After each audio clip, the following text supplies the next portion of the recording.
Estimados amigos, en la Secretaría de Turismo del Gobierno del Estado de Sinaloa estamos muy contentos de que hayas elegido a Mazatlán como sede de tu importante congreso. Da por hecho que vamos a estar muy pendientes de la realización de tu evento. Toda la cadena turística está lista para atenderte y estamos seguros de que va a ser todo un éxito. Te esperamos en Mazatlán.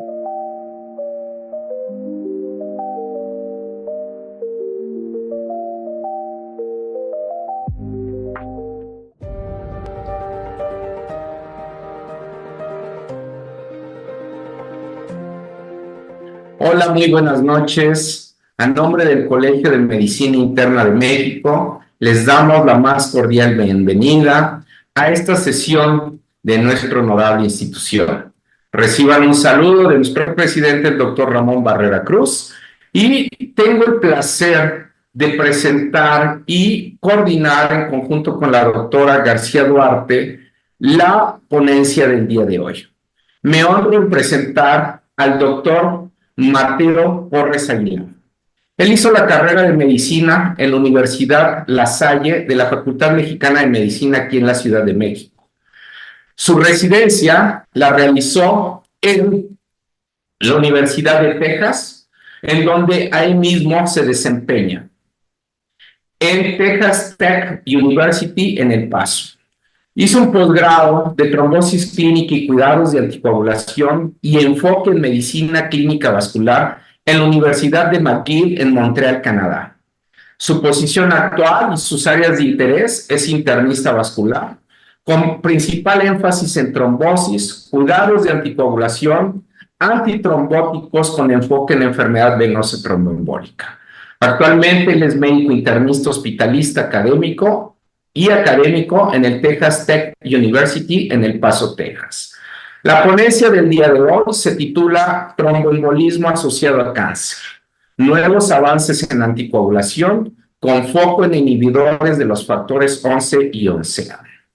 Le damos la más cordial bienvenida, pero como siempre no dejamos de poner interés en nuestras asociaciones civiles, a las cuales es nuestra asociación del mes de mayo.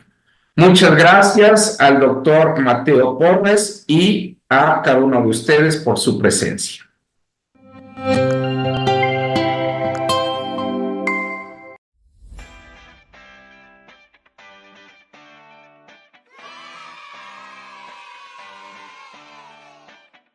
Hola, soy Fernando Regis. Quiero hablarte de Ser Humano. Somos una institución dedicada a la atención y prevención del VIH y del SIDA. Tenemos 28 años de labor y en este tiempo hemos atendido a más de 3,000 personas con VIH y con SIDA y hemos brindado información a más de 300,000 personas sobre temas de prevención del virus en la Ciudad de México, Guadalajara y Veracruz. Hoy atendemos a niñas, niños, adolescentes y jóvenes que viven con VIH. Nuestra labor consiste en brindarles asistencia médica, odontológica, psicológica y social, así como alimento, alojamiento, vestido, educación, deportes, recreación, arte y cultura. El SIDA sigue siendo uno de los principales problemas de salud en México y en el mundo. Es una enfermedad incurable. Los retos actuales con ellos han cambiado de ser netamente de salud a ser temas de crianza, temas educativos, psicopedagógicos, afectivos y emocionales, de desarrollo de habilidades y de preparación para la vida independiente. Es por ello que creamos varios proyectos. Líderes de Vida es un modelo de intervención integral para el desarrollo de habilidades para la vida independiente de nuestros chicos. El Huerto de Miguel es un proyecto productivo que busca la autosustentabilidad alimentaria de nuestra institución y es una opción laboral para nuestros chicos. Así como otros proyectos productivos como el taller de serigrafía, el taller de artes plásticas, entre otras de las iniciativas de la inclusión social y laboral que buscamos para nuestros chicos en la búsqueda de la vida independiente de ellos.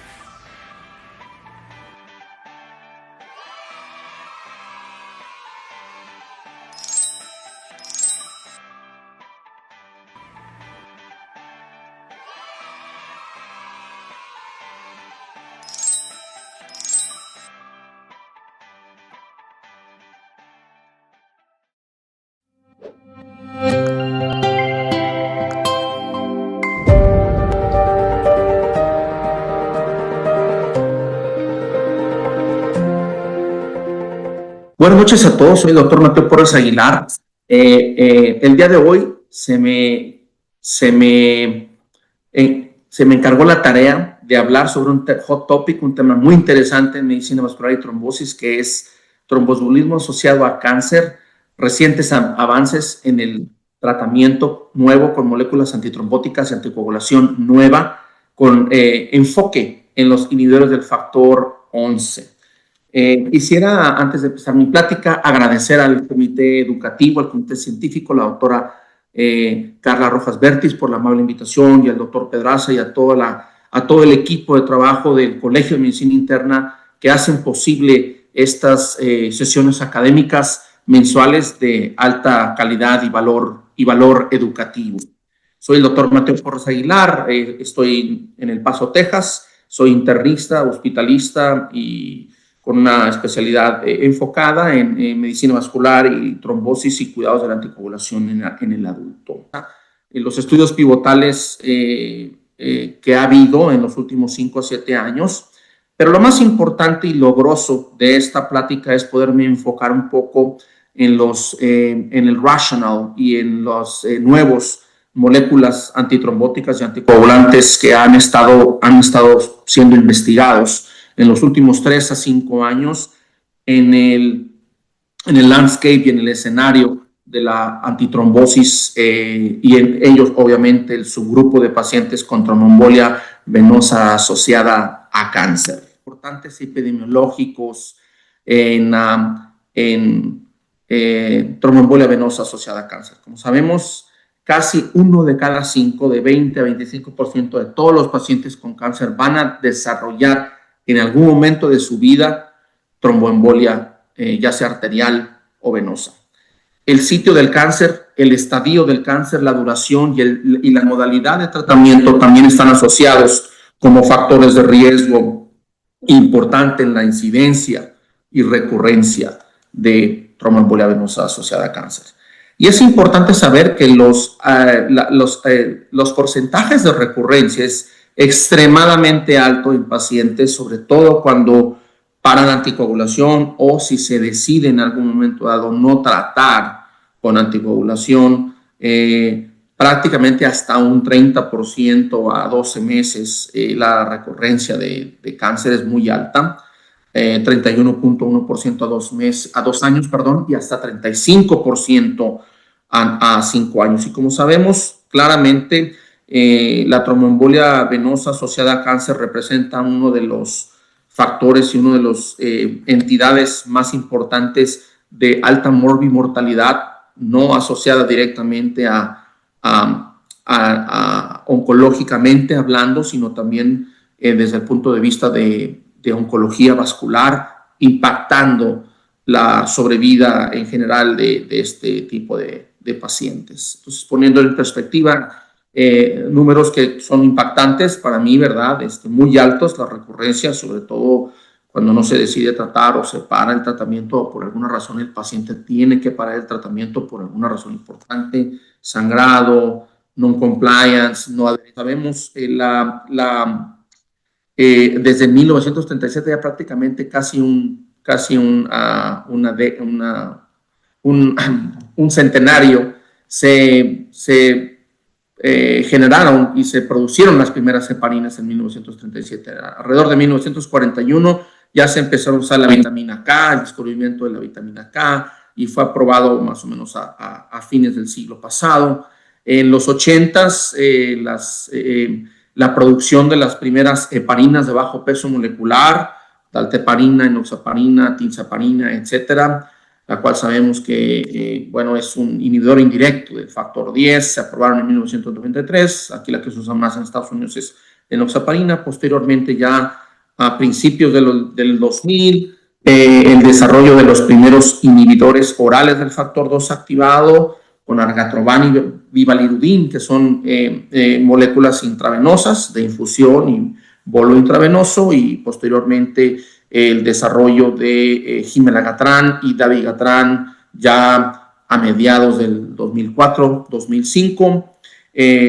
Los inhibidores del factor 10A indirectos parenterales, como sabemos el fundaparinox, a mediados también de los 2000. Y el primer DOAC o el primer ACOT, ¿verdad? El primer anticoagulante directo oral que llega al mercado, ya tiene más de 14, 15 años, el dabigatran, en el 2009-2010 con los estudios pivotales de fibrilación auricular no valvular. Los inhibidores directos orales del factor 10 activado, rivaroxaban, apixaban y edoxaban, los estudios pivotales que se desarrollaron del 2011 al 2013, como sabemos, en tromboembolia venosa, el estudio Amplify, el estudio Einstein y sus extensiones respectivas, generaron que la FDA y la Agencia Europea de Medicinas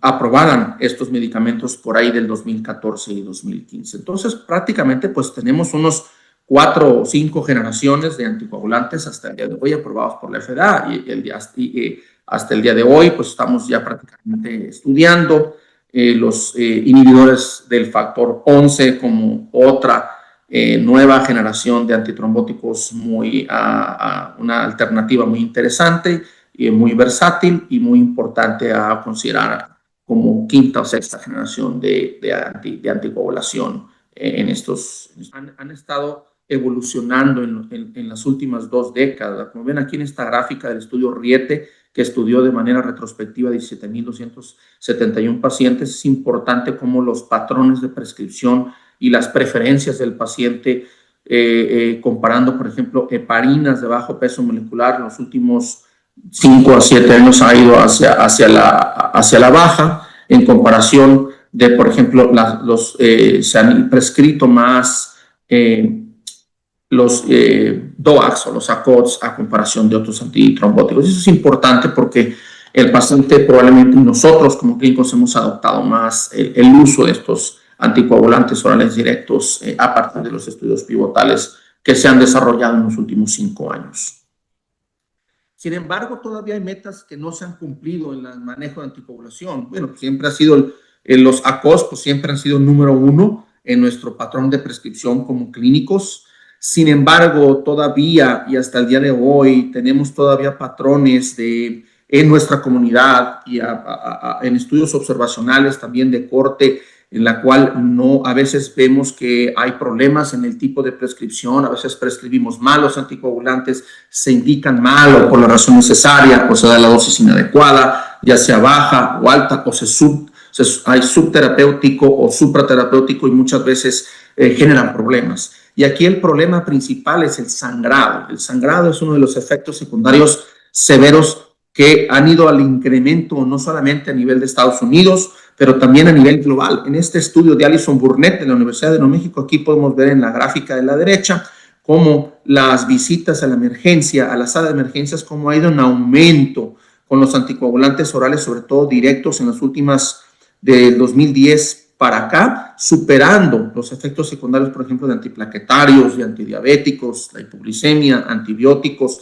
inclusive los opioides, la cual, pues bueno, es importante que todavía nosotros como clínicos tenemos y nos preocupa y también nos ocupa los efectos secundarios, sobre todo de sangrado, y eso es una de las cosas que no hemos llegado todavía a controlar y a tener metas y un perfil de seguridad aceptable, a pesar de que ha habido un avance importante en el desarrollo de nuevas moléculas como lo es el antifactor A y el antifactor 2 oral. Eso es importante ponerlo como antecedente y como precedente. Un 50% en lo que va del 2018 a la fecha hasta el 2023 en este estudio es algo importante a considerar, como les mencionaba también en la diapositiva anterior.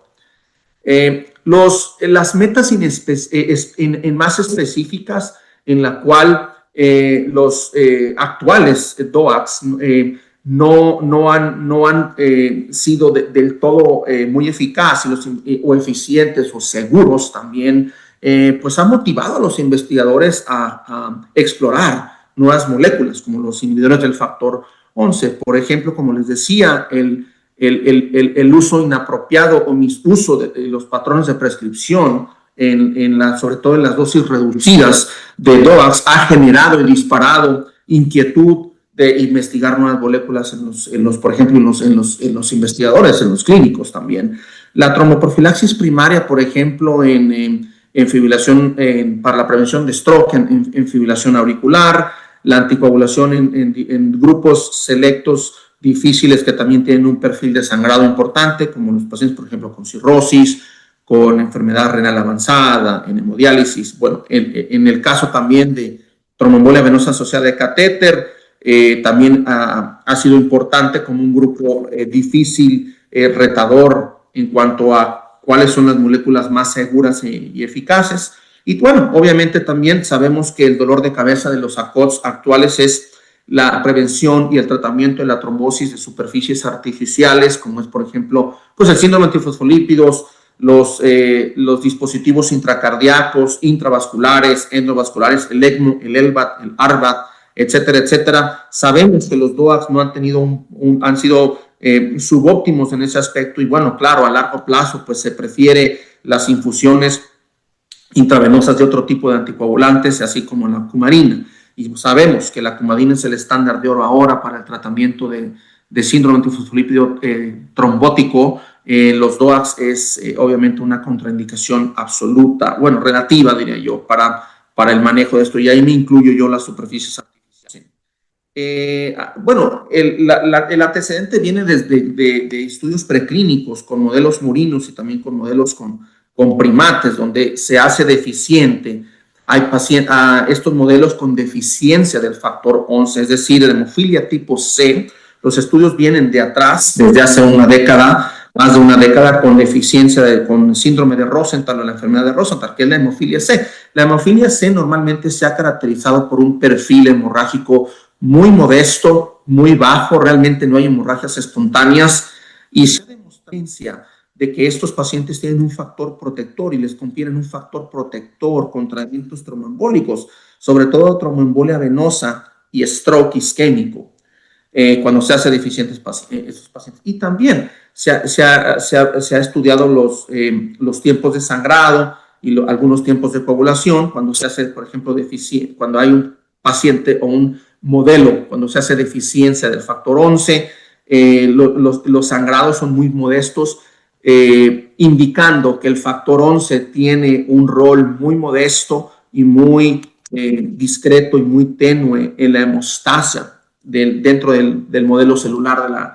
de la coagulación. Por ejemplo, cuando comparamos con heparina, pues los tiempos de sangrado son mayores. Entonces hace estos estudios muy atractivo el hacer targeting y el enfocarse a inhibir el factor 11 y el factor 11 activado con estas nuevas moléculas. Es importante. Bueno, como sabemos en estudios de adultos, el rationale para los inhibidores basado en la hemofilia C, el factor 11, la deficiencia del factor 11 genético, se ha visto que la incidencia y el porcentaje de eventos cardiovasculares en pacientes con hemofilia C comparado con una actividad normal en controles se disminuye hasta en un casi 50% los eventos cardiovasculares y también los eventos tromboembólicos venosos.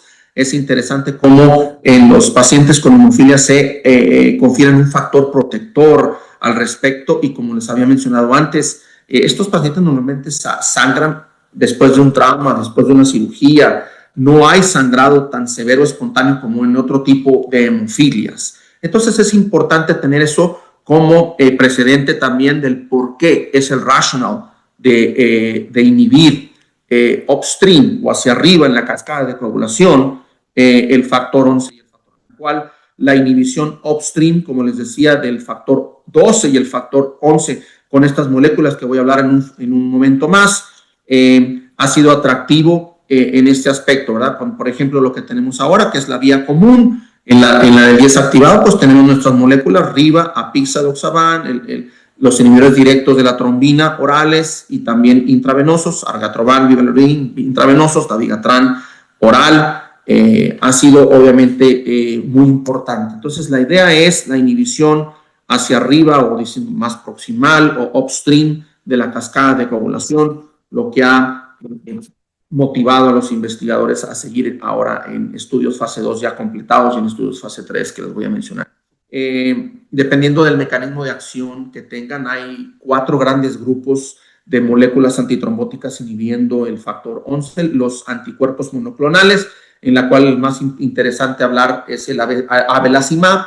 Tienen unas vidas medias prolongadas de semanas hasta un mes, 28 días. Es por vía subcutánea, es un medicamento parenteral y se ha explorado muy bien ahora en pacientes ortopédicos para la prevención de cirugías ortopédicas mayores, sobre todo de rodilla, en estudios fase 2.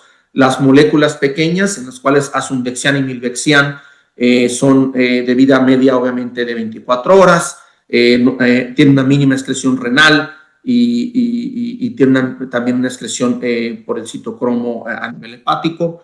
Los antinucleotides, los oligonucleótidos antisentido, para traducirlo en español, el fesomersen, que es importante, y también tienen vidas medias largas, y los aptámeros, que ahorita no han estado estudiados no han sido estudiados aún en fase 1 o fase 2, pero lo más importante que me voy a enfocar son en estas dos moléculas, los anticuerpos monoclonales, un poquito en los oligonucleótidos antisentido, que actúan más a nivel del hepatocito, bloqueando la biosíntesis y el RNA, ¿verdad? Antes de que el factor 11 se active en la coagulación, es más a nivel hepático. Y bueno, moviéndome un poquito, bueno, el tratamiento, el abordaje tiene que ser multidisciplinario, multimodal, es algo muy complejo. No solo un doctor o un equipo, un miembro del equipo de trabajo toma las decisiones. Es importante hoy en día tener el manejo estructurado a las preferencias del paciente, más como patient center y un poquito más de medicina de precisión, tomando estos 4 factores importantes. Los factores más propios del paciente, ¿verdad? La edad, el performance status, su estado nutricional, el peso, función renal, función hepática, cuenta plaquetaria, también el tipo de cáncer, el estadio, la progresión, también la quimioterapia en cuanto a las interacciones droga-droga y también la severidad del evento tromboembólico, ¿verdad? No todos los pacientes van a tener tromboembolias venosas que se pueden ir a la casa en 1 o 2 días o irse a la casa desde la emergencia, dependiendo también de la localización, la severidad. Hay pacientes que tienen tromboembolia pulmonar masiva, inestables, en choque y todo eso. Dependiendo de eso, se va a tomar la decisión de qué tipo de anticoagulante en la fase aguda, qué tipo de anticoagulante en la fase de extensión de 1 a 3 meses y en la fase de extensión a largo plazo posterior a los 6 meses. Todos estos factores, y aún así cuando el paciente empieza la quimioterapia, hay interacciones, hay baja de hemoglobina, baja de plaquetas y todo eso, hay falla renal. Es un proceso dinámico en constante evolución, en la cual hay un intercambio y un cambio de manera temporal de un anticoagulante a otro. Y esto es algo súper importante porque también una de las metas no cumplidas en pacientes con CAT, ¿verdad? O tromboembolia venosa asociada a cáncer es obviamente el riesgo de sangrado, y en la cual la trombocitopenia, la falla renal, los cánceres de mucosa intraluminales, por ejemplo, gastrointestinales, genitourinarios, ginecológicos que no se pueden resecar, pues bueno, puede haber una preferencia más de parines de bajo peso molecular contra los ACOT, por ejemplo. Y también una de las cosas más importantes es que al final, después de nosotros ponerle toda en la mesa en el paciente las opciones, el paciente es el que tiene la última decisión y nosotros tomar una decisión compartida con el paciente explicando los riesgos, los beneficios, los pros y los cons. Y aquí es donde probablemente los inhibidores del factor 11 pudieran jugar en el futuro un papel importante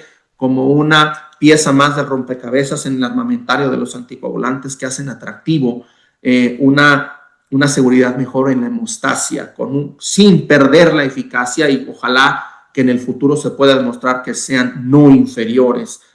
Pues son 2. Uno es factores que favorecen la continuación del anticoagulante, obviamente. ¿Qué tan severa fue la tromboembolia pulmonar? Si fue una trombosis venosa iliofemoral con flegmasia cerúlea, que el paciente requirió trombolisis o trombectomía por catéter. Por ejemplo, algunos tratamientos quimioterapéuticos que son protrombóticos, por ejemplo, que se agregan más a la ecuación y se hacen el paciente más protrombótico. Si la balanza se inclina más hacia eso y si el paciente tiene un perfil hemorrágico aceptable o bajo, pues se pudiera continuar. Y obviamente la preocupación principal es la recurrencia de la malignidad o del cáncer, pues obviamente inclina más si el paciente tiene un catéter, un Portacat, por ejemplo, si es obeso, si tiene inmovilización, tiene limitación en su actividad y todo eso, pues obviamente la balanza se inclina más hacia la extensión, más allá de 6 meses. Si el paciente, su preocupación fue más, por ejemplo, que tuvo un sangrado en los primeros 3 meses o 6 meses, que requirió terapia intensiva, que requirió una reversión de un anticoagulante, por ejemplo, o el burden o la carga trombótica no fue significativa, tuvo una trombosis venosa profunda, por ejemplo, tibial, peroneal, distal, o una tromboembolia subsegmentaria pequeñita que fue incidental.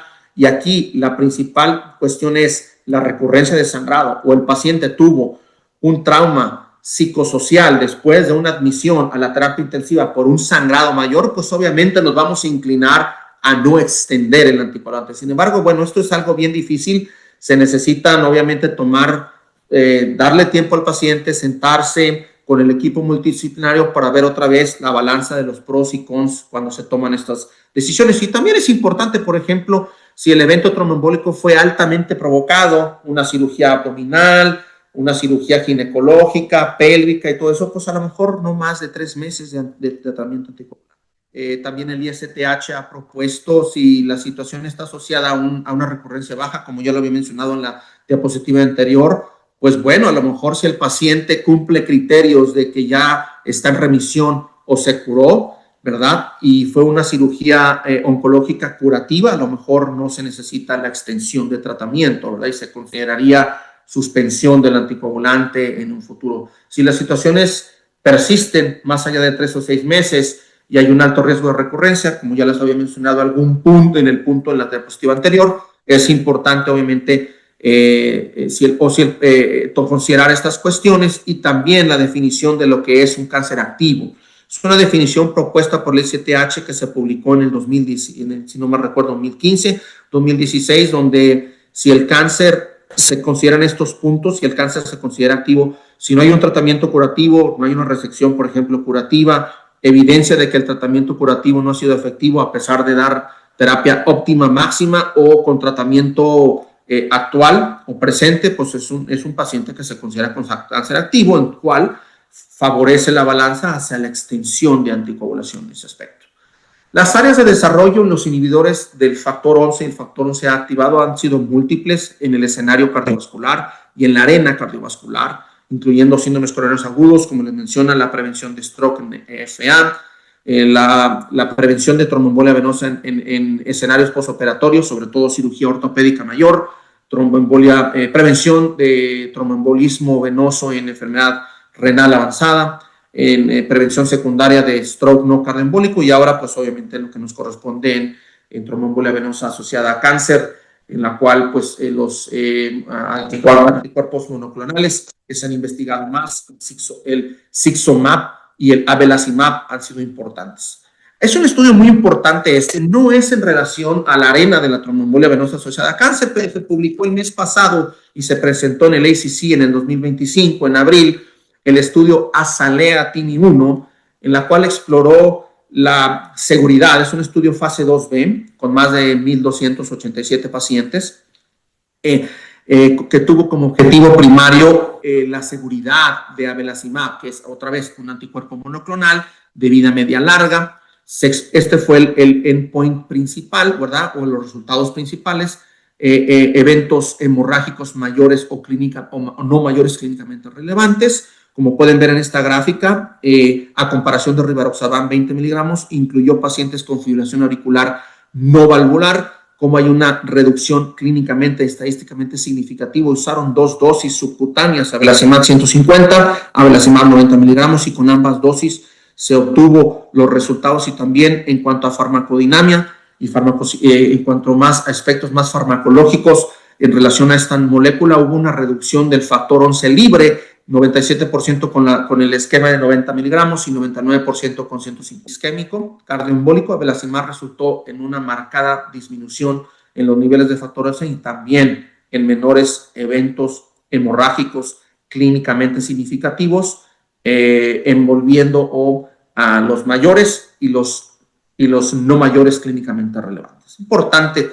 En cuanto ya más específicamente, ¿qué se está haciendo hasta el día de hoy los estudios fase 3 más grandes, con mayor volumen de pacientes, el estudio ASTER en cuanto a CAT, ¿verdad? Ya más enfocado a incluir pacientes con tromboembolia venosa asociada a cáncer, va a tratar de reclutar más o menos 1,655 pacientes, 2 brazos, apixaban 5 miligramos dosis al día, abelacimab en un esquema de 150 miligramos subcutáneos cada 28 días por la vida media larga. Los desenlaces a explorar la no inferioridad en cuanto a recurrencia de tromboembolia y la superioridad en cuanto a sangrado mayor y sangrado no mayor clínicamente significativo. Se le va a dar tratamiento de 6 meses y un seguimiento por 3 meses. Este es en ASTER y es un estudio first come, first serve, o sea, todos los pacientes con cáncer de cualquier tipo, tanto neoplasias sólidas, neoplasias líquidas, múltiple myeloma, leucemias, linfomas, gástrico, pancreático, mama, pulmón, etcétera. Si cumplen el criterio de inclusión, se les puede aleatorizar. El Magnolia es un poquito más específico. El criterio de inclusión es a pacientes que con cánceres gastrointestinales y genitourinarios no resecables, explorar el estándar de oro, que es el tratamiento con dalteparina, ¿verdad? Las heparinas de bajo peso molecular. Contra los DOACs se prefieren más las heparinas de bajo peso molecular en este subgrupo de pacientes. Va a tratar de aleatorizar 1,058 pacientes y va a comparar cara a cara o face to face, ¿verdad? Head to head, abelacimab 150 miligramos contra dalteparina, a una dosis obviamente el primer mes, ¿verdad? De 200 miligramos y luego 150 miligramos después del día 29. Y el primary endpoint o los desenlaces a explorar es muy similar al estudio ASTER. Activado el ADAM-BTE, el doctor Matt Bain fue de la Clínica Mayo el principal investigador, el Caraballo con apixaban, estos dos con apixaban, el Canvas, que también es importante, el estudio IP, que es de anticoagulación extendida con apixaban después de 6 meses, fue recientemente publicado el año pasado. El Castadiva también, que exploró ACOTS contra heparinas de bajo peso molecular, y bueno, los estudios que les acabo de mencionar ahora, el estudio IP y el estudio APICAT son interesantes, no es en relación a los inhibidores del factor 11. Es un estudio de extensión con apixaban y exploró la dosis baja de apixaban, 2.5 miligramos versus la dosis convencional estándar por 12 meses en 1,677 pacientes con cáncer. Estos fueron los top cancer sites, pulmón, colorectal, próstata. Es un estudio muy interesante, no voy a entrar en detalles, pero se publicó también hace un mes en el New England, el APICAT, donde, bueno, lanzó importantes conclusiones y resultados bien interesantes en pacientes selectos con tromboembolia venosa asociada a cáncer. Se pudiera considerar posterior a los primeros 6 meses en la fase de long term o de extensión, más allá de 6 meses, ¿verdad? La posibilidad de hacer una reducción del apixaban en estos pacientes. Obviamente, les invito, no voy a entrar mucho en detalles, pero es un estudio bien importante que probablemente en guías de clínica práctica en el futuro, ¿verdad? El ASCO, el ASH, el ESMO y el ESTH probablemente va a ser un parteaguas en estos tipos de pacientes que son muy retadores con tromboembolia venosa asociada. Enfocado sobre todo a la cuestión de la seguridad de la hemorragia. Pues es interesante probablemente explorar particularmente en el paciente oncológico el tratamiento de tromboembolia venosa en el paciente, por ejemplo, trombocitopénico dinámico, ¿verdad? Dependiendo el grado de trombocitopenia, grado 3, grado 4, severa, moderada, etcétera. Es algo interesante explorar y en la cual probablemente los inhibidores del factor 11 pudieran tener un rol. El manejo de anticoagulación, por ejemplo, en las metástasis hemorrágicas cerebrales, ¿verdad? Es algo interesante. El paciente oncogeriátrico que tiene un nivel basal de sangrado alto porque probablemente ya tuvo un sangrado gastrointestinal o sangrado genitourinario, o el paciente también que, por ejemplo, tiene enfermedad arterial cardiovascular, por ejemplo, un stent, una enfermedad arterial periférica y que está tomando antiplaquetarios o terapia dual antiplaquetaria. ¿Qué va a pasar con esos pacientes? Y también, obviamente, explorar en un futuro los inhibidores del factor 11 en los pacientes con tumores de mucosa, por ejemplo, gastrointestinal, no genital y ginecológica no resecable. Así que, por ejemplo, lo que está haciendo el estudio ASTER. los extremos del peso, que será muy importante, ¿verdad? Si aún así ahorita estamos batallando muchísimo con los inhibidores del factor 10, por ejemplo en obesos, por ejemplo en pacientes con caquexia, anorexia asociada a cáncer, o un índice de masa corporal más allá de 40 o menos de 20, será algo interesante, y aquí es donde entra probablemente un poquito más de información, y probablemente en el futuro tengamos más información en cuanto a la farmacodinamia y a la farmacocinética y a la excreción y a los niveles en rango terapéutico seguros de estas nuevas moléculas, explorar probablemente en años futuros, por ejemplo, los trastornos gastrointestinales, los postgastrectomizados, etcétera, etcétera. Es algo fascinante, por ejemplo, los pacientes posoperados de WIPU, de una pancreatectomía, duodenectomía, ¿qué va a pasar con ellos? Que probablemente el clínico, nosotros no nos animemos a darle inhibidores del factor 10 activado, o a lo mejor proceder con mucha precaución después de una gastrectomía parcial o un procedimiento de WIPO. Y aquí probablemente la estrategia que yo recomendaría a los clínicos sería a lo mejor niveles del factor 10 activado. Si su hospital o institución tiene niveles del factor 10 activado y que le regresa y que tienen los resultados en unas 4 a 6 horas y se pueden tomar decisiones clínicas, eso sería fenomenal. Sin embargo, siendo realistas, es algo en el mundo ideal, es algo difícil de tener. Yo no lo tengo aquí en Estados Unidos, en el oeste de Texas. Tenemos que mandar las muestras a la Clínica Mayo de Arizona y a mí me toma 5 a 7 días en tener ese resultado, lo cual me parece totalmente impráctico desde el punto de vista clínico. Y pues bueno, ahí es donde yo decido, a lo mejor es bien difícil tomar la decisión con el equipo multidisciplinario, ¿qué va a pasar con estos pacientes? ¿Los cambiamos a heparinas de bajo peso molecular o no? ¿O lo seguimos? ¿O vemos de manera nada más clínica sin monitorizar niveles? Es bien difícil. Hacia el desarrollo de nuevas moléculas anticoagulantes, antitrombóticas, atenuando la trombosis patológica con una disrupción muy modesta de la hemostasia.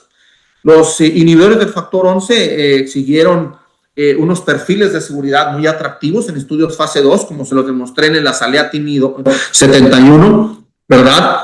Y bueno, ahora se están actualmente llevados los estudios fase 3 que les mencioné en el ARENA de tromboembolia venosa asociada a cáncer, el Magnolia en el Aster, que probablemente en los siguientes meses o en un año y medio tendremos resultados, y es obviamente algo que todavía está ahí como pendiente el veredicto final, si vamos a poder demostrar no inferioridad a comparación del standard of care, que es los DOACs, con los inhibidores del 10.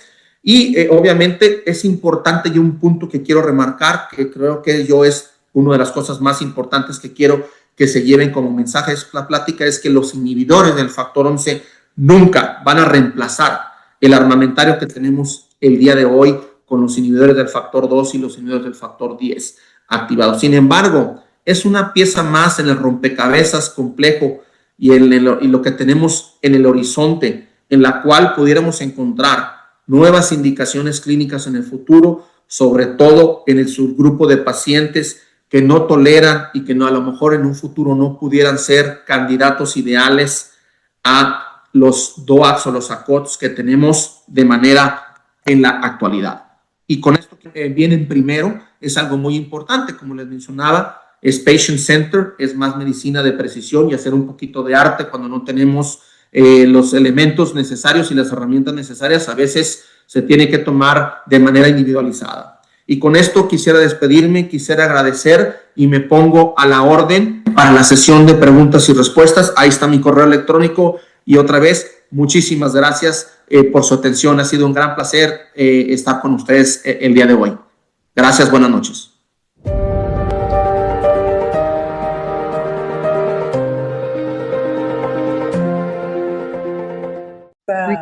Excelente sesión que nos hizo favor de dar el doctor Mateo Porres Aguilar. Bienvenido, doctor. Buenas noches. Estamos aquí con la comunidad del CEMIN. Estamos aproximadamente 700 asistentes. Muchas gracias a todos por acudir. Y bueno, pues vamos a empezar ya con las preguntas y respuestas porque tenemos varias. Mandamos un saludo a diferentes partes de la República y también de otros países que nos acompañan. Tenemos asistentes de Ecuador, Guatemala, Bogotá, El Salvador. Muchas gracias por acompañarnos desde allá. Y bueno, la primera pregunta que tenemos Es una felicitación de parte del doctor Alfredo Torres Viloria y bueno, nos pregunta si usted recomienda tromboprofilaxis primaria en pacientes con un score de Corana alto. Saludos al doctor Torres Viloria. Doctora, buenas noches. Muchas gracias a todos por estar hasta tarde. Es una pregunta súper interesante. Realmente no hay estudios todavía de tromboprofilaxis primaria en score de Corana arriba de 2 puntos o 3 puntos, que es el límite para extender o para dar tromboprofilaxis ambulatoria. Pero sí no hay estudios específicos todavía con los inhibidores del factor 11. Pero sí hay una plétora de evidencia en el estudio AVERT. El estudio AVERT fue con apixaban, 2.5 miligramos 2 veces al día, y fue un estudio positivo.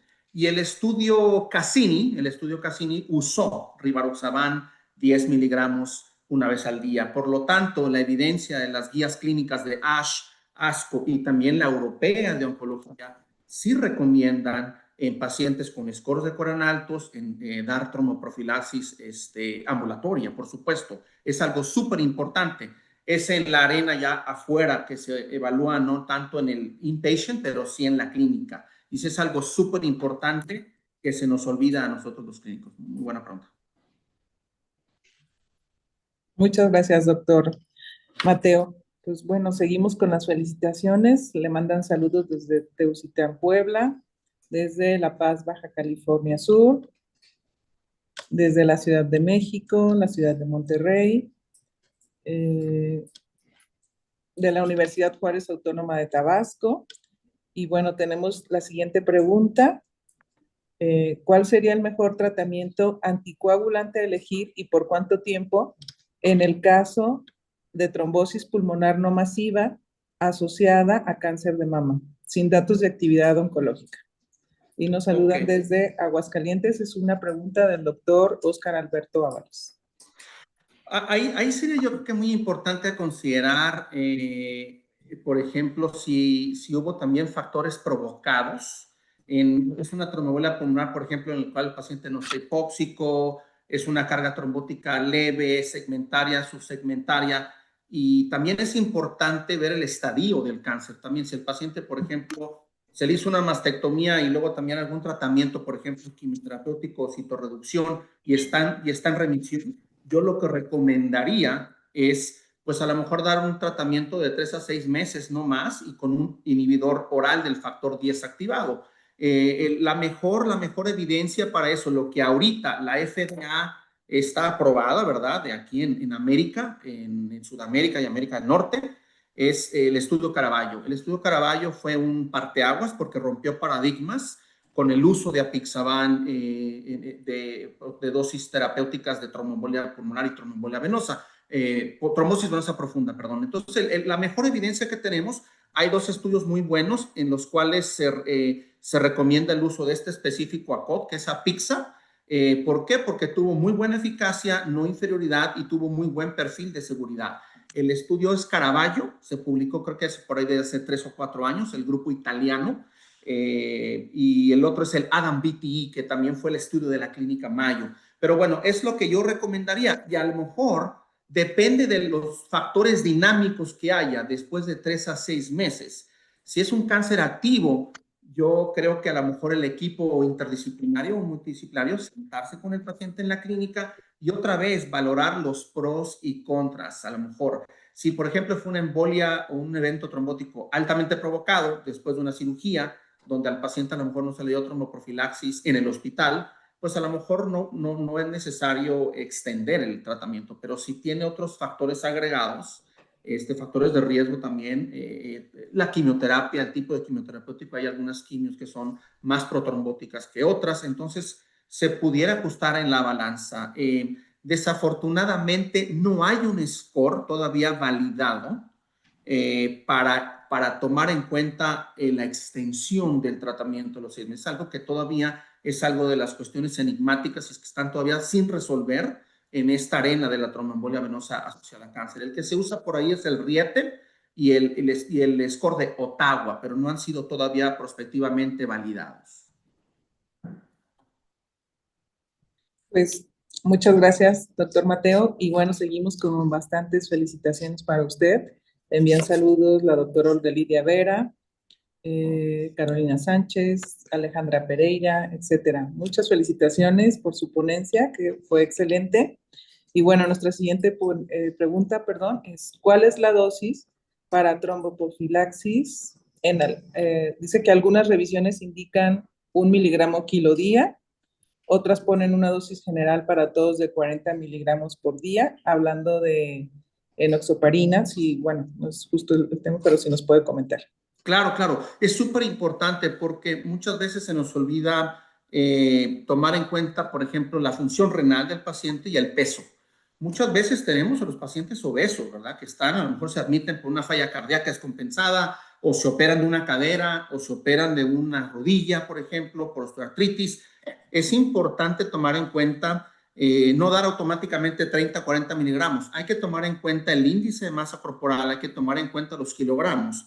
Y la evidencia mejor, de hecho es una evidencia, yo diría, de grado moderado abajo, es importante tomar en cuenta el índice de masa corporal, porque si es un paciente obeso mórbido con un índice de masa corporal, por ejemplo, entre 40 y 49, el índice de masa, pues ya se tiene que dar tromboprofilaxis de 40 miligramos 2 veces al día, asumiendo que la función renal es normal, tiene buena depuración de creatinina y las plaquetas están normales. Pero si es un paciente súper obeso, con un índice de masa corporal arriba de 50, pues ya se tendrían que dar tromboprofilaxis con enoxaparina de 60 miligramos 2 veces al día. Y eso sí está bien demostrado en estudios farmacológicos, haciendo niveles antifactor 10 activado de la enoxaparina para las metas de tenerlo en un rango entre 0.3 y 0.5 nanogramos por mililitro. Pero sí, eso es importante y viene de la literatura, por ejemplo, bariátrica y en los superobesos. Pero sí es algo muy importante porque se nos olvida la función renal, se nos olvida el peso y por automático le hacemos clic a la computadora y ya es 40 miligramos de Lovenox. Y todo el tiempo estuvo no estuvo cubierto el paciente durante la hospitalización y regresa una semana después por una tromboembolia venosa que pudo haber sido prevenida, ¿verdad? Post-alta hospitalaria, que también es súper común, es lo que más vemos en la comunidad, ¿no? Las tromboembolias intrahospitalarias o inmediatamente después al alta en los siguientes 7 o 14 días. Y es algo muy importante que se nos olvida totalmente. Sí, pues muy interesante tomar en cuenta todos estos factores a la hora de que se titula un paciente, tanto la función renal como el peso y las necesidades, ¿no? El doctor Jorge Hurtado nos comenta si, bueno, usted sabe si hay algún potencial o alguna potencial utilidad en los pacientes con síndrome de anticuerpos antifosfolípidos, que sabemos que ahorita todavía no, pero si usted está enterado de algo así. Así es, por ahora, hasta donde yo sé, no hay estudios todavía con los inhibidores específicos del factor 11, ¿verdad? Que es el tópico de la charla del día de hoy, pero yo no dudaría que por ahí a lo mejor en unos meses o en un año ya se empezaran a hacer estudios comparativos, ¿verdad? Aleatorizados, prospectivos, comparando la cumadina, que es el estándar de oro en el síndrome antifosfolípido trombótico, contra los inhibidores del factor 11, que a lo mejor pudieran demostrar una eficacia mucho mejor que los ACOTs tradicionales, ¿verdad? El inhibidor del 10 activado o del 2A en trombosis, por ejemplo, asociadas a catéter en superficies artificiales, que es el modelo que más se acerca al síndrome antifosfolípido. Es una pregunta súper interesante, pero no dudaría que ya los investigadores, sobre todo los reumatólogos y los médicos vasculares que manejan este tipo de pacientes en las clínicas de vasculitis y de reumatología multidisciplinarias con medicina vascular ya estén pensando en hacer un protocolo al respecto y claro, estamos ansiosos de ver los resultados, ¿verdad? Porque ya se demostró futilidad con los estudios prospectivos cumadina contra rivaroxaban, por ejemplo. Hay algunos estudios por ahí que está obviamente, fue un estudio negativo, fatal, donde aumentó el riesgo de eventos vasculares cerebrales con ACOTS. Por ahí algunos estudios, no recuerdo los epónimos, pero sí hay por ahí muy buena evidencia y por ahí se publicó un metaanálisis en el JAC hace un par de años. Pero sí, probablemente, seguramente ya están en el diseño de ese estudio as we speak, ¿verdad? En estos momentos, seguramente. Así es, pues muchas gracias. Pues seguimos con nuestra siguiente pregunta de parte del doctor José Francisco Magaña, que nos dice si nos pudiera comentar si existe alguna escala para calcular el riesgo de sangrado similar al HAS-BLED para los pacientes oncológicos. Sí, es algo muy interesante. Fíjese que no existe alguna escala, no hay escalas todavía prospectivamente validadas, externamente validadas, no hay todavía. Entonces, lo traspolamos al HAS-BLED, que por ejemplo, pues inicialmente se usó en fibrilación auricular no valvular, ¿verdad? Para prevención de stroke.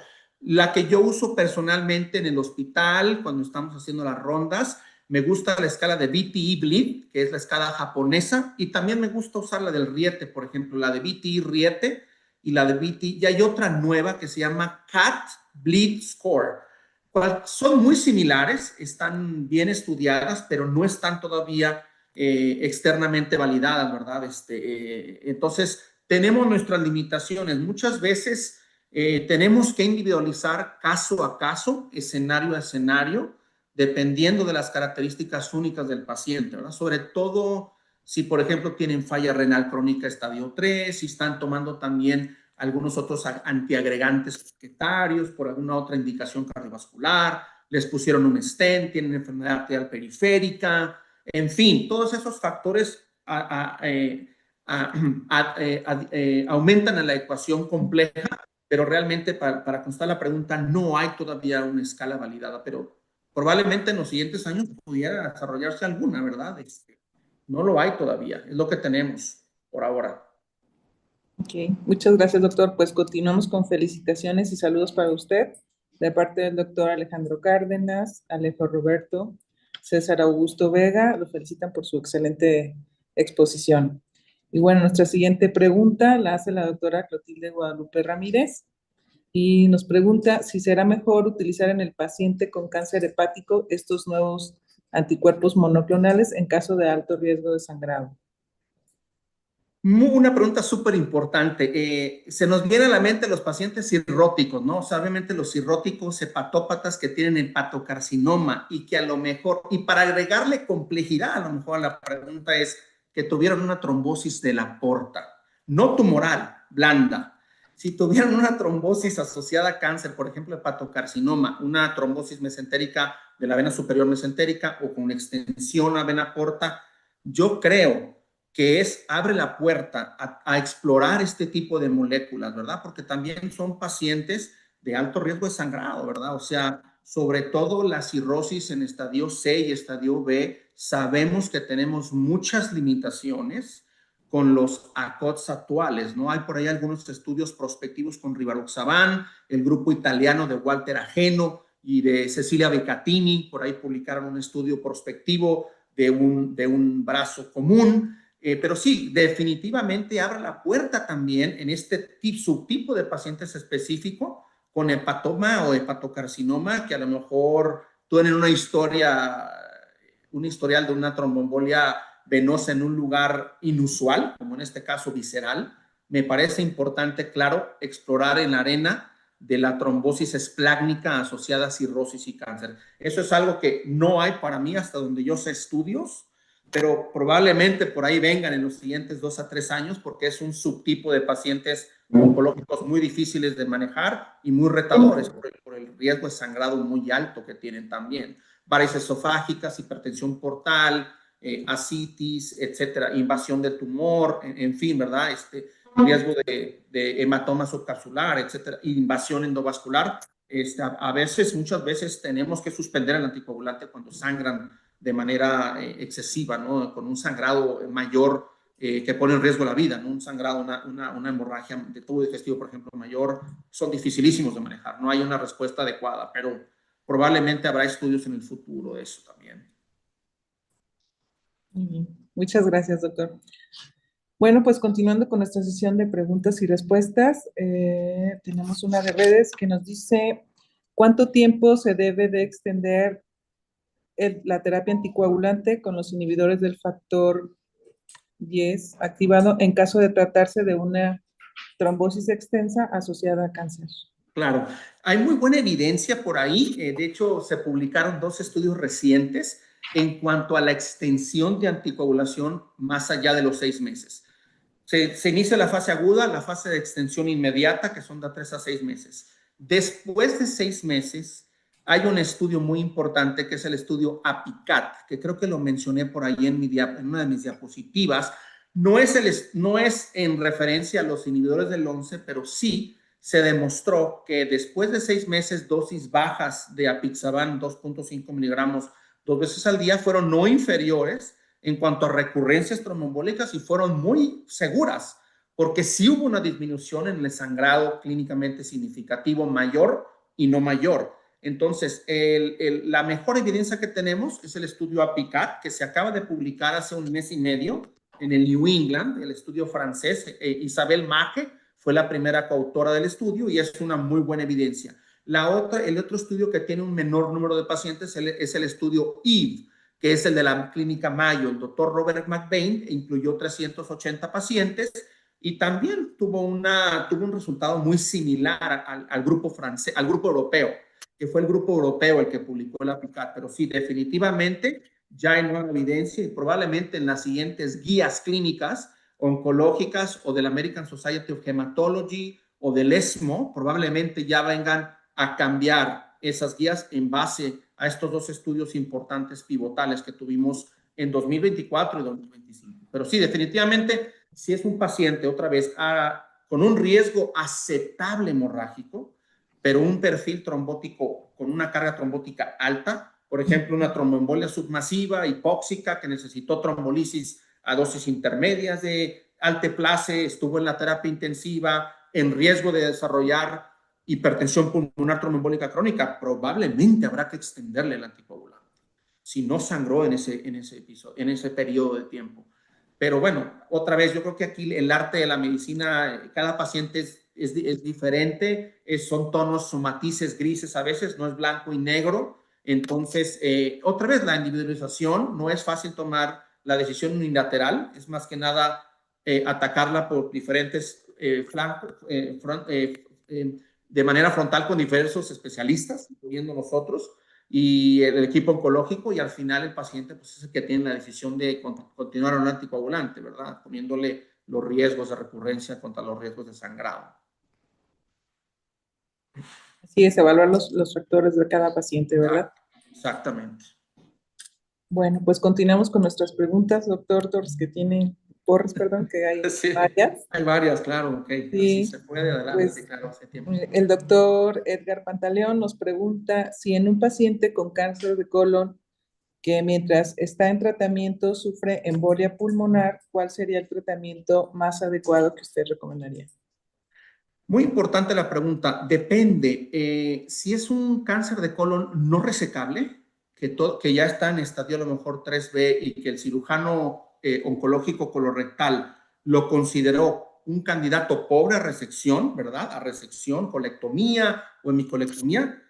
Como es un cáncer gastrointestinal de mucosa, hay alta actividad profibrinolítica y sí se ha demostrado por ahí. Hay algunos estudios observacionales y también retrospectivos donde en este tipo de pacientes sí hay un aumento en sangrados con los ACOPs, con los orales directos. En este caso se prefiere por los primeros 3 a 6 meses usar heparinas de bajo peso molecular parenterales, asumiendo que las plaquetas están decentes, arriba de 50,000, no está trombocitopénico de grado 3 o 4 severo, una buena función renal, se puede empezar con enoxaparina o adalteparina, ¿verdad? Dosis terapéuticas. Y posteriormente, si el tumor regresa con quimioterapia y a lo mejor en un futuro es candidato a resección y potencial curación, entonces ahí, si el tumor está ya fuera del organismo, pues ya no se prolonga la anticoagulación después de 6 meses o después de un año. Pero sí es algo muy dinámico. Pero bueno, bottom line, las heparinas de bajo peso molecular en cánceres epiteliales de mucosa, por ejemplo, genitourinario no resecable, de vejiga, ureteral, a veces renal, a veces ginecológico, intrauterino, cáncer cervicuterino, endometrial, que son de mucosas altamente sangrables, con una actividad hiperfibrinolítica tremenda. Preferimos nosotros las heparinas de bajo peso molecular, sobre todo en pacientes con estadios 3B o 3C o 4, no resecables. Eso sí es sí hay buena evidencia al respecto. Ok, muchas gracias, doctor. Bueno, pues continuamos con la siguiente pregunta del doctor Carlos Joel Arrieta, que nos pregunta, entonces debemos olvidarnos de la senocumarina y la warfarina en el tromboembolismo asociado a cáncer. Súper interesante pregunta, porque bueno, prácticamente no hablé yo de cumadina, pero por ejemplo, hay algunos escenarios en los cuales todavía la cumadina se puede utilizar. Por ejemplo, si tienes un paciente con cáncer y tiene una FA valvular mitral, con una estenosis mitral reumática, tenemos que usar cumadina.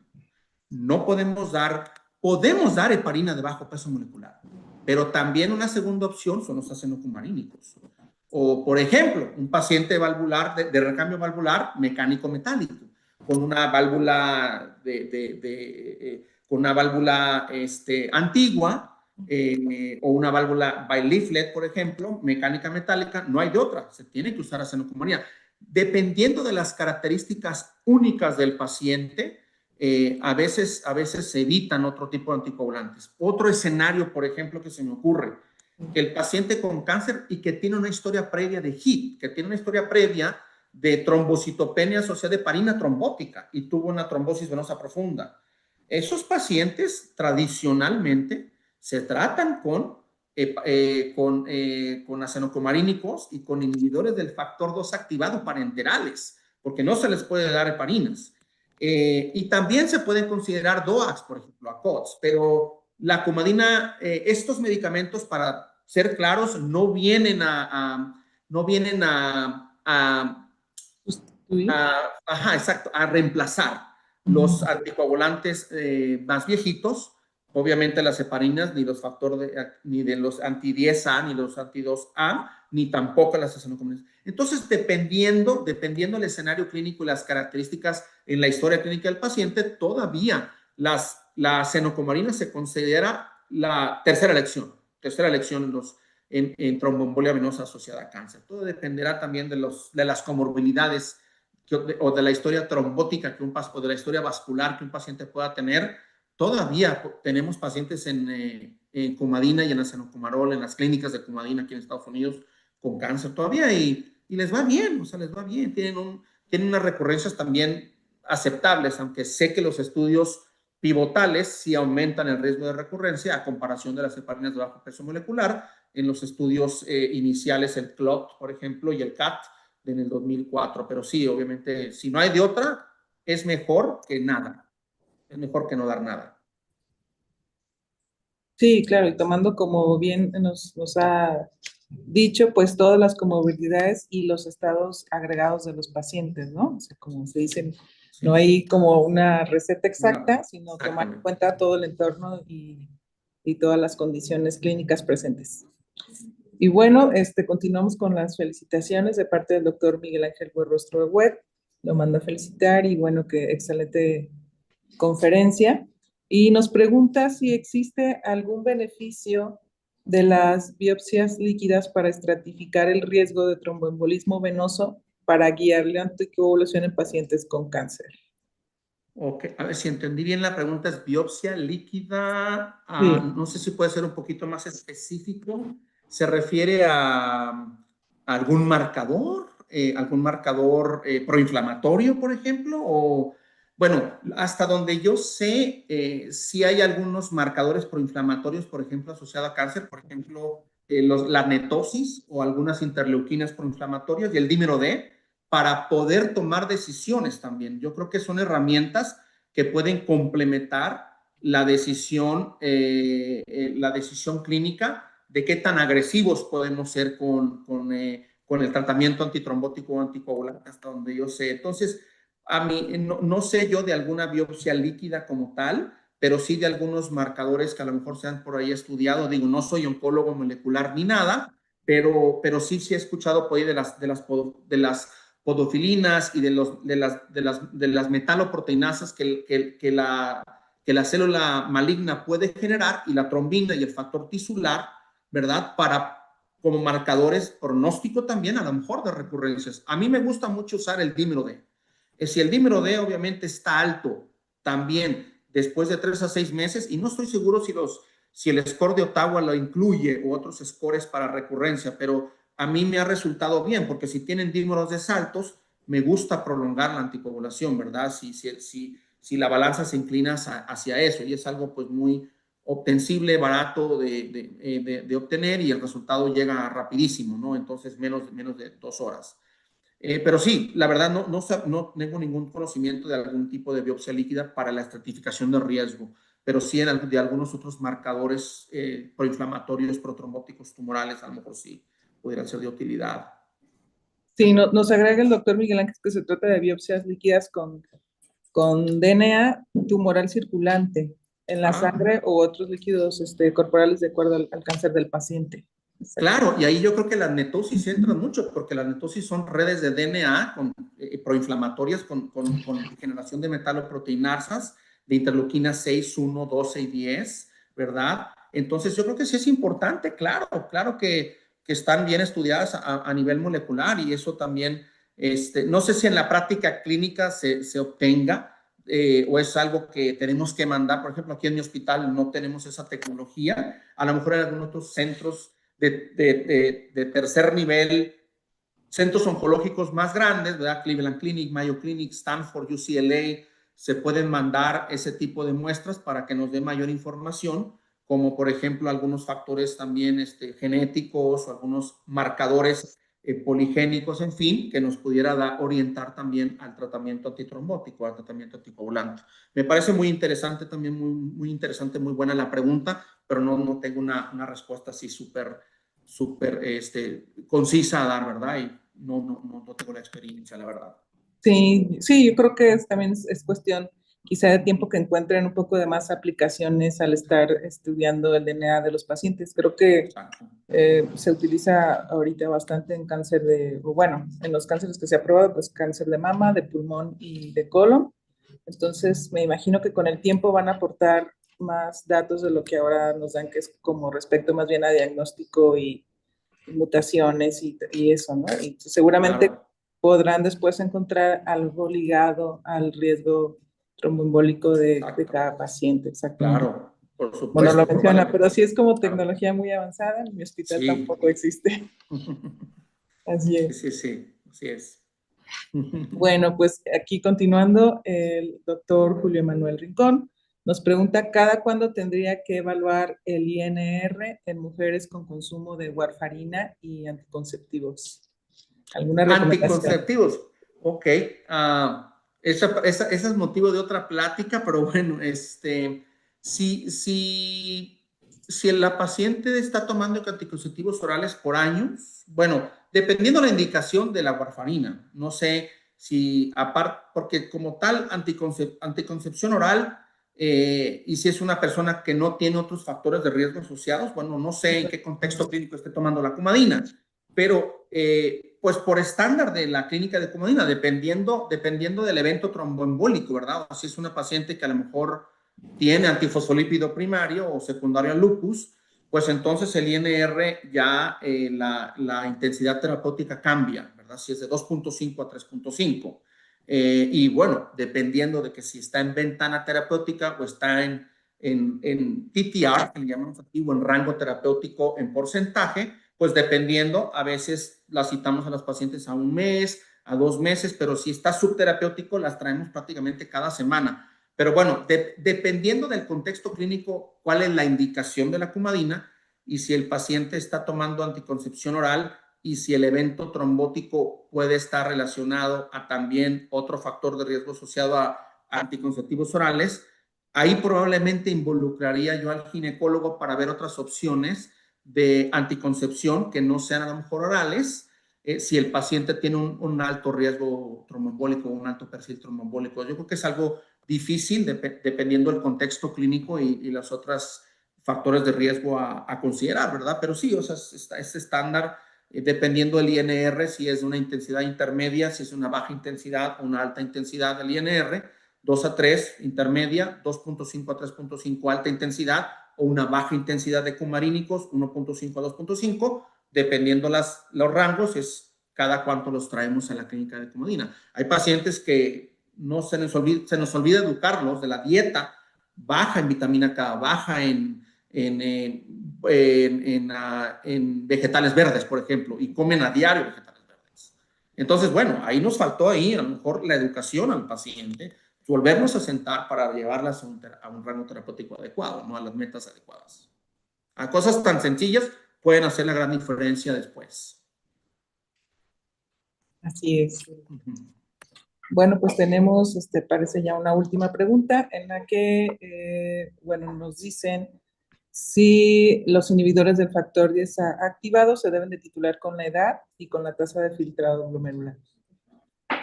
Estamos hablando de los 10 activados. Entonces, sí, 10 activados. 10 activados. Entonces, los ACOTS tradicionales, no los 11. No los 11. Otra vez, la pregunta es, ¿cómo titular la dosis o cómo ajustar la dosis? ¿Me podría repetir otra vez la pregunta? ¿En base a qué, perdón? En base a la edad o la tasa de filtrado glomerular. Me imagino que se refiere a pacientes geriátricos, ya con síndromes geriátricos, quizás mayores de 70.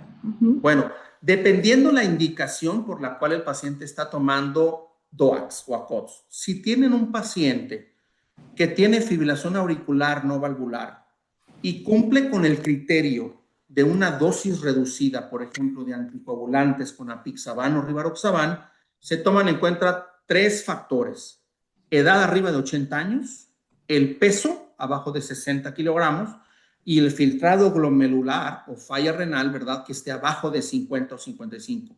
Si cumple 2 de esos 3, pero estamos hablando de fibrilación auricular, o sea, para prevención, ¿ok? Si la indicación clínica es esa, sí se ajusta en base a estos 3 factores que mencioné. Si tiene 2 de 3, el paciente puede ser candidato a darles apixaban 2.5 miligramos 2 veces al día, ¿verdad? O rivaroxaban 15 miligramos una vez al día.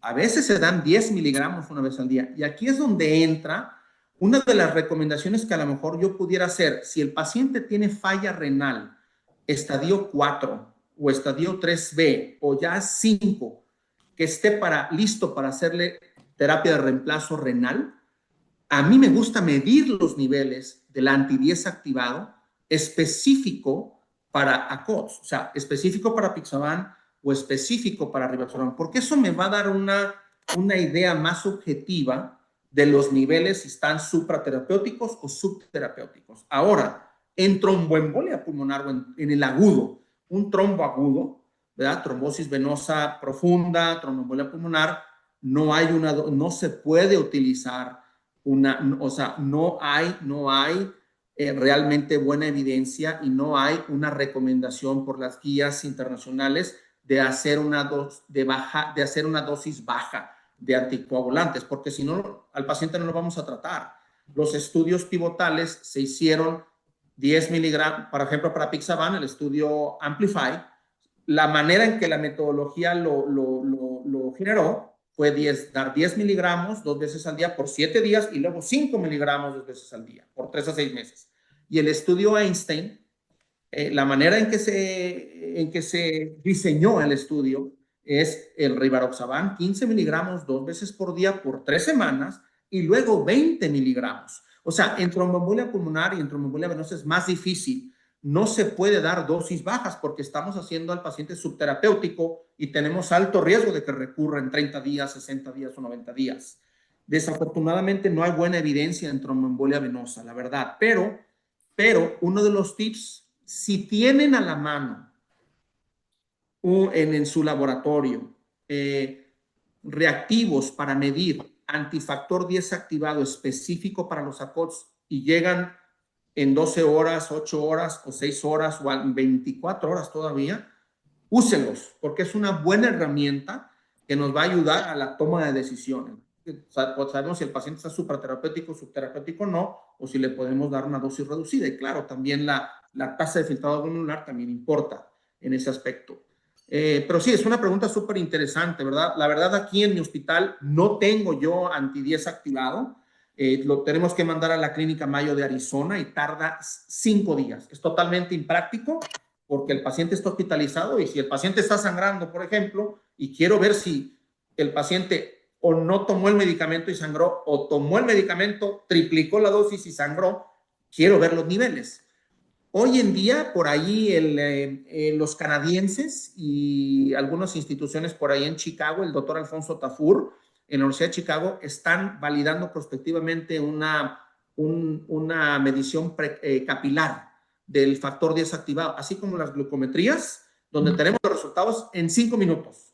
Y el doctor Duquetis también en McMaster están haciendo un estudio por ahí y van a tratar en un futuro de validar este tipo de herramientas para tenerlas prácticamente a la cama del paciente. Eso sería fenomenal, porque nos va a ayudar muchísimo a ver si el paciente tiene adherencia a tratamiento o estuvo mal prescrito el anticoagulante y está tomando 10 miligramos 2 veces al día más allá de los 7 días, por ejemplo, de apixaban. Y si el paciente está superterapéutico, pues va a sangrar. Entonces, es importante apoyarse de esas herramientas si las tenemos. Creo que hasta donde yo sé, el Instituto Nacional de Cardiología en la Ciudad de México es el que tiene los inhibidores del 10 activado. No sé si algunos otros hospitales privados tienen esa herramienta, pero a mí me parece algo súper valioso a considerar cuando tenemos una complicación, sobre todo hemorrágica por una COVID. Así es, pues muy, muy interesante. Pues doctor Mateo, muchísimas felicitaciones para usted por su sesión. Muy interesante el tema. Y bueno, pues no sé si nos quiera dar alguna conclusión, en cuanto a los inhibidores de los factores 11 y 11A, que fue el foco de la sesión. Pues realmente, bueno, estamos muy contentos, estoy súper emocionado para ver lo que viene en el futuro. Realmente los estudios fase 3 con mayor número de pacientes, con estudios que se enfoquen a la eficacia, no más a la seguridad, sino a la eficacia, me parecen interesantes en los siguientes meses o en los siguientes años. Y otra cuestión que yo creo que dejaría como mensaje es, hay que recordar que estos medicamentos no van a reemplazar los comorbídicos, no van a reemplazar a los inhibidores orales directos que tenemos actualmente, simplemente una pieza más en el rompecabezas complejo en el landscape de la anticoagulación, de las herramientas que tenemos, que podemos tener. Si se aprueban en 1 o 2 años o en 3 años estas nuevas moléculas, vamos a tener que aprender de ellas. Y la otra cuestión interesante que me parece también muy interesante y muy importante a seguir en los siguientes años es cómo vamos a revertir los inhibidores del 11 cuando sangran. A pesar de tener un perfil de seguridad mucho menor y mucho mejor que los actuales, pues también los pacientes pueden sangrar, ¿verdad?